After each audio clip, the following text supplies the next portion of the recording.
بقول لك ايه، هو انت عمرك سألت نفسك السؤال زي ايه؟ زي مثلا هو ليه الزنا حرام؟ هو ايه اللي هيحصل يعني لما واحد وواحدة يناموا مع بعض في الحرام وما قصدوش حد؟ هما الاتنين حرين مش كده؟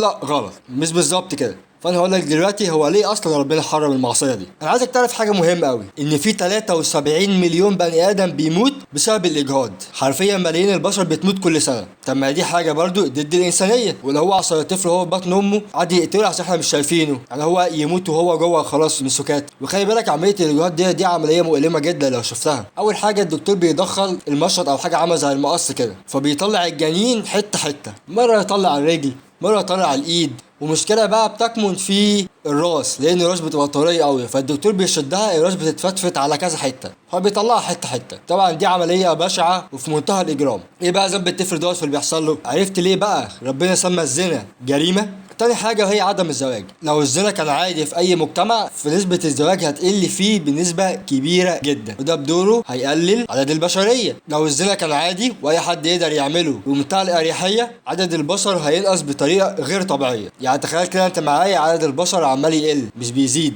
تخيل كده مثلا كل سنة عدد البشر بيقل نفس الرقم ده 70 مليون واحد مثلا. تخيل كده بعد كذا سنة البشرية هتنقرض. مصيبة. ما ينفعش البشر ينقرضوا، لأن البشر هم أصلا أساس الحضارة. البشر هم اللي عملوا الحضارة. يعني البشر مثلا مش دب باندا ولا اي حيوان نادر فينقرض وخلاص، مش هينفع. انت متخيل حجم الكارثه؟ وعايزك تعرف حاجه كمان، لو الزنا كان عادي في مجتمعك، انت كان هيحصل فيك حاجه من ثلاث حاجات مالهمش رابع. اول حاجه انك ما تبقاش موجود اصلا، لان الاب والام بعد ما عملوا عملتهم هم مش عايزين عيال، فطبعا الام راحت اجهضت نفسها. تاني حاجه انك تصحى تلاقي نفسك مرمي في الشارع او في صندوق زباله او حتى في دار ايتام، يعني من غير اب ولا ام ولا اي حاجه خالص، انت مرمي في الشارع ولا حول ليك ولا قوه. ودي بقى تالت حاجه، ودي احسن حاجه فيه، ما تقدر تقول كده احسن الوحشين، وهي انك تتولد من غير اب، لان الاب بعد ما عمل العمله ديت هو خلاص مش عايز عيال، فاخد بعضه وخلع. لكن انت تتخيل في بريطانيا بنسبه 51% من الاطفال بيتولدوا خارج اطار الزواج، وده بدوره زي ما احنا عارفين، يا اما يبقى يحصل اجهاض او بيتولدوا في الشارع او بيتولدوا من غير اب. وكمان في 50% من الاوروبيين عموما مش عارفين مين ابوه. حتى في برنامج شهير بيتعمل في امريكا تقريبا اسمه